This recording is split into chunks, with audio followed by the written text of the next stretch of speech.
আসসালামু আলাইকুম। দুপুরের শীর্ষ সংবাদে স্বাগত জানাচ্ছি আমি সুমনা সুমা। স্বনির্ভর ও প্রযুক্তি নির্ভর বাংলাদেশ গড়ার আশা প্রধানমন্ত্রীর। বিশেষ অধিবেশনের মতো পরিস্থিতি হয়নি, সেপ্টেম্বরে রাষ্ট্রপতি নির্বাচন আইনমন্ত্রী। বাংলাদেশের উত্থাপিত প্রস্তাব জাতিসংঘে গৃহীত। গ্যাস সংকটে অতিষ্ঠ ভোক্তা, বন্ধ হচ্ছে ফিলিং স্টেশন। দিনাজপুর সীমান্তে পুশিনের চেষ্টা ব্যর্থ করল বিজিবি। রাজধানীতে পুলিশের অভিযানে 24 ঘন্টায় গ্রেফতার 442। রায়পুরায় ইয়াবাসহ আটক হলেন স্বাস্থ্য কমপ্লেক্সের আরএমও। কিশোরগঞ্জে পানিতে ডুবে 4 শিশুসহ 5 জনের মৃত্যু। বাংলাদেশের সঙ্গে সম্পর্ক আরও শক্তিশালী করতে চায় ভারত। যুক্তরাষ্ট্রের চাপে আইসিসির প্রসিকিউটর করিম খানকে অপসারণ। ইরানে বাহরাইন কুয়েতের যৌথ হামলা। হরমুজ ট্যাঙ্কারে মার্কিন হামলার দাবি, জাহাজে ছিলেন 28 ভারতীয় নাবিক। শুনছিলেন শিরোনাম, এবার বিস্তারিত। স্বনির্ভর ও প্রযুক্তি নির্ভর বাংলাদেশ গড়ার আশা ব্যক্ত করেছেন প্রধানমন্ত্রী তারেক রহমান। শনিবার সকালে রাজধানীর তেজগাঁয়ে নভ থিয়েটারে 2 দিনব্যাপী national semiconductor symposium and BEAR সামিটের উদ্বোধনী অনুষ্ঠানে প্রধান অতিথির বক্তব্যে তিনি এ মন্তব্য করেন। Bangladesh semiconductor industry association BSIA এবং সিলিকন রিভার বাংলাদেশের যৌথ উদ্যোগে আয়োজিত এ সামিটে নীতি নির্ধারক, শিল্প প্রতিষ্ঠানের প্রতিনিধি, গবেষক, উদ্যোক্তা, বিনিয়োগকারী ও প্রবাসী বাংলাদেশি বিশেষজ্ঞরা অংশ নেবেন।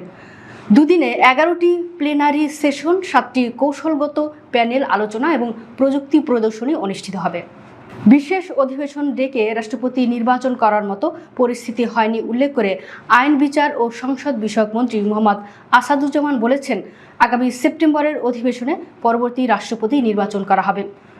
শনিবার রাজধানীর সিরিডাপে এক অনুষ্ঠানে সাংবাদিকদের প্রশ্নের জবাবে তিনি একথা বলেন। সদ্য বিদায়ী রাষ্ট্রপতি মোহাম্মদ শাহাবুদ্দিনের বিরুদ্ধে মামলা হবে কিনা জানতে চাইলে আইনমন্ত্রী বলেন, আগের রাষ্ট্রপতির মামলা নিয়ে এখনই মন্তব্য নয়। সংলাপ, সহনশীলতা, সংহতি ও শান্তিপূর্ণ সহাবস্থানের প্রতি বৈশ্বিক অঙ্গীকার পুনর্ব্যক্ত করে বাংলাদেশের উত্থাপিত শান্তি ও সহাবস্থানের সংস্কৃতি বিষয়ক ঘোষণা ও কর্মসূচির বাস্তবায়নের অগ্রগতি শীর্ষক প্রস্তাব গ্রহণ করেছে জাতিসংঘ সাধারণ পরিষদ। শুক্রবার সাধারণ পরিষদের এক বৈঠকে সদস্য রাষ্ট্রগুলোর সংখ্যাগরিষ্ঠ ভোটে প্রস্তাবটি গৃহীত হয়। প্রস্তাবটি উপস্থাপনকালে জাতিসংঘের বাংলাদেশের স্থায়ী প্রতিনিধি রাষ্ট্রদূত সালাউদ্দিন নোমান চৌধুরী বলেন, শান্তিপূর্ণ, অন্তর্ভুক্তিমূলক ও সহনশীল সমাজ গড়ে তুলতে অব্যাহত সংলাপ, পারস্পরিক বোঝাপড়া, বৈচিত্র্যের প্রতি শ্রদ্ধাবোধ এবং জাতিসংঘ সনদের নীতিমালার প্রতি দৃঢ় অঙ্গীকার অপরিহার্য। মহেশখালীর ভাসমান এলএনজি টার্মিনালে ত্রুটির কারণে রাজধানী সহ দেশের বিভিন্ন এলাকায় টানা গ্যাস সংকট অব্যাহত রয়েছে। এতে ঘরে ঘরে রান্না ব্যাহত হচ্ছে, সিএনজি ফিলিং স্টেশনগুলোতে দীর্ঘ যানজট তৈরি হয়েছে এবং শিল্প কারখানায় উৎপাদন ব্যাহত হচ্ছে। বর্তমানে দৈনিক প্রায় 45 কোটি ঘনফুট গ্যাস কম সরবরাহ হওয়ায় মোট সরবরাহ নেমেছে 220 কোটি ঘনফুটে। এদিকে ক্ষতিগ্রস্ত এলএনজি টার্মিনাল মেরামতে যুক্তরাজ্য থেকে আসা বিশেষজ্ঞ প্রকৌশলীরা কাজ শুরু করেছেন। বিদ্যুৎ, জ্বালানি ও খনিজ সম্পদ মন্ত্রণালয় জানিয়েছে, প্রয়োজনীয় যন্ত্রপাতি প্রস্তুত রয়েছে এবং মেরামত শেষ হলে দ্রুত গ্যাস সরবরাহ স্বাভাবিক করা হবে। দিনাজপুরের ভাইগড় সীমান্ত দিয়ে ভারতীয় 9 নাগরিককে পুশিনের চেষ্টা ব্যর্থ করে দিয়েছে বিজিবির সদস্যরা। এ ঘটনায় ওই এলাকায় বিজিবি ও বিএসএফ সদস্যদের টহল জোরদার করা হয়েছে। শনিবার ভোর 4:30টার দিকে বিরামপুর উপজেলা ভাইগড় সীমান্তে এ ঘটনা ঘটে। ঘাসুরিও বিউপির কোম্পানি কমান্ডার টি আলম বিষয়টি নিশ্চিত করেছেন। এলাকাবাসী সূত্রে জানা গেছে, শনিবার ভোররাতে ঘাসুরিয়া সীমান্তের ওপারে ভারতীয় শ্রীরামপুর এলাকার 291 পিলারের 20S এলাকা দিয়ে তাদের পুশিনের চেষ্টা করে বিএসএফ। এ সময় বিজিবি সদস্য ও গ্রামবাসীর প্রতিহতের ফলে তাদের সরিয়ে নেয় বিএসএফ সদস্যরা। এতে সকাল 7:30টার দিকে ভারতীয় সীমান্তরক্ষী বাহিনী বিএসএফ সদস্য জড়ো হতে থাকে। এ ঘটনায় উভয় পক্ষের মধ্যে উত্তেজনা তৈরি হয়, ফলে পুশিন চেষ্টা পণ্ড হওয়ায় তারা আবারও ভারতে ফিরে যায়। রাজধানীতে ঢাকা মেট্রোপলিটন পুলিশের নিয়মিত অভিযানে গত 24 ঘন্টায় 442 জনকে গ্রেফতার করা হয়েছে। একই সময়ে 29টি মামলা দায়ের করা হয়। শনিবার ঢাকা মেট্রোপলিটন পুলিশের মিডিয়া অ্যান্ড পাবলিক রিলেশনস বিভাগের অতিরিক্ত উপ পুলিশ কমিশনার নিয়াজ মেহেদি এ তথ্য জানান। নিয়াজ মেহেদি বলেন, গত 24 ঘন্টায় ঢাকার বিভিন্ন স্থানে অভিযান চালিয়ে 442 জনকে গ্রেফতার করেছে পুলিশ। একই সময়ে 29টি মামলা দায়ের করা হয়। নরসিংদীর রায়পুরায় মাদক বিরোধী অভিযানে ইয়াবাসহ আটক হয়েছেন উপজেলা স্বাস্থ্য কমপ্লেক্সের আবাসিক medical officer REMO doctor Ismail Al Rajib. শুক্রবার সন্ধ্যায় উপজেলার তুলাতলি মোড়ে অভিযানকালে তাকে আটক করা হয়। রায়পুরা থানার ভারপ্রাপ্ত কর্মকর্তা OC মুজিবুর রহমান বিষয়টি নিশ্চিত করেছেন। তিনি বলেন, মাদক বিরোধী নিয়মিত অভিযানের অংশ হিসেবে উপজেলার তুলাতলি মোড় এলাকায় অভিযান চালায় পুলিশ। এ সময় রাজীব নামের ওই চিকিৎসককে আটক করা হয়। পরে দেহ তল্লাশি করে তার কাছ থেকে 50 পিস ইয়াবা ট্যাবলেট জব্দ করা হয়। তার বিরুদ্ধে নিয়মিত মামলা দায়েরের প্রস্তুতি চলছে। ওসি জানান, ডাক্তার ইসমাইল আল রাজীব ইয়াবা সেবন করতেন বলে পুলিশের কাছে স্বীকার করেছেন। কিশোরগঞ্জের নিকলি, মিঠামাইন, কটিয়াদি, ভৈরব ও করিমগঞ্জে পৃথক 5টি ঘটনায় পানিতে ডুবে 4 শিশুসহ 5 জনের মৃত্যু হয়েছে। শুক্রবার সকাল থেকে বিকেল পর্যন্ত এসব ঘটনা ঘটে।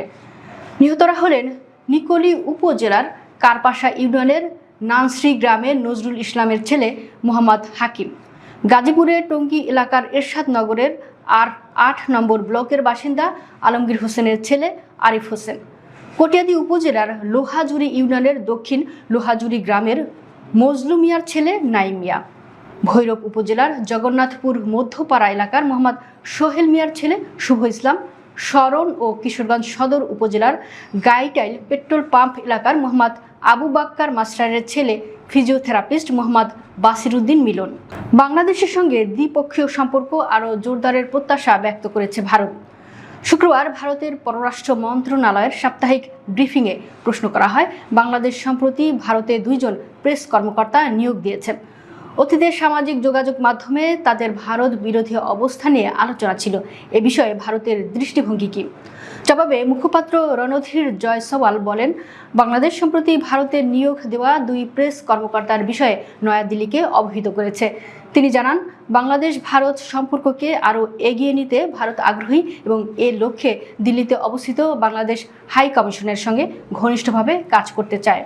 আন্তর্জাতিক অপরাধ আদালত ICCর সদস্য রাষ্ট্রগুলো প্রসিকিউটর করিম খানকে অপসারণের পক্ষে ভোট দিয়েছে। গুরুতর অসৎ আচরণের অভিযোগে এমন সিদ্ধান্ত নেওয়া হয়েছে বলে শুক্রবার জানায় ICC। আদালতের পরিচালনা পর্ষদের নির্বাহী ব্যুরো পরিচালনাকারী কূটনীতিকরা গত মাসে বলেছিলেন, ব্রিটিশ ব্যারিস্টার করিম খান ICCর একজন জুনিয়র আইনজীবীর সঙ্গে যৌন সম্পর্ক স্থাপন করেছিলেন এবং তাকে বরখাস্ত করা উচিত। শুক্রবার ICCর 125টি সদস্য রাষ্ট্রের অধিকাংশই ওই সুপারিশের পক্ষে ভোট দেয়। ইরানের বিরুদ্ধে প্রথমবারের মতো যৌথ সামরিক অভিযান চালিয়েছে বাহরাইন ও কুয়েত। ইরানের সাম্প্রতিক হামলার জবাবে 2 দেশ যুদ্ধবিমান ব্যবহার করে একযোগে হামলা চালিয়েছে বলে জানিয়েছে মার্কিন সংবাদ মাধ্যম দ্য ওয়াল স্ট্রিট জার্নাল। প্রতিবেদনে বলা হয়েছে, বাহরাইন ও কুয়েতের যুদ্ধবিমান ইরানের ড্রোন ও ক্ষেপণাস্ত্রের ভান্ডারকে লক্ষ্য করে হামলা চালায়। এই অভিযানে গোয়েন্দা তথ্য দিয়ে সহযোগিতা করেছে সংযুক্ত আরব আমিরাত, পাশাপাশি আকাশপথে নিরাপত্তা সহায়তা দিয়েছে দেশটি। হরমুজ প্রণালীর দিকে যাওয়ার পথে একটি LPG ট্যাঙ্কারে মার্কিন ক্ষেপণাস্ত্র হামলার দাবি করেছে ইরানের রাষ্ট্রীয় সংবাদ প্রচার মাধ্যম IRIB। তাদের প্রতিবেদনে বলা হয়েছে, হামলায় 2 নাবিক নিহত হয়েছেন এবং জাহাজটির ইঞ্জিন কক্ষ ক্ষতিগ্রস্ত হওয়ায় এটি অচল হয়ে পড়ে। শুক্রবার ইরানের আঞ্চলিক জলসীমায় মোজাম্বিকের পতাকাবাহী দিশা নামের ট্যাঙ্কারে এই হামলার ঘটনা ঘটে বলে জানিয়েছে বার্তা সংস্থা রয়টার্স। রয়টার্সের তথ্য অনুযায়ী জাহাজটিতে 28 জন ভারতীয় নাবিক ছিলেন। দর্শক, ভিডিওটি শেষ পর্যন্ত দেখার জন্য আপনাকে অসংখ্য ধন্যবাদ। নিত্য নতুন ভিডিও পেতে আমাদের ইউটিউব চ্যানেলটি সাবস্ক্রাইব করুন এবং নিয়মিত নোটিফিকেশন পেতে বেল বাটনটি ক্লিক করুন। আমাদের ফেসবুক পেজটি ফলো করুন। এছাড়াও আমাদের ভিডিও লাইক, কমেন্ট ও শেয়ার করুন। আল্লাহ হাফেজ।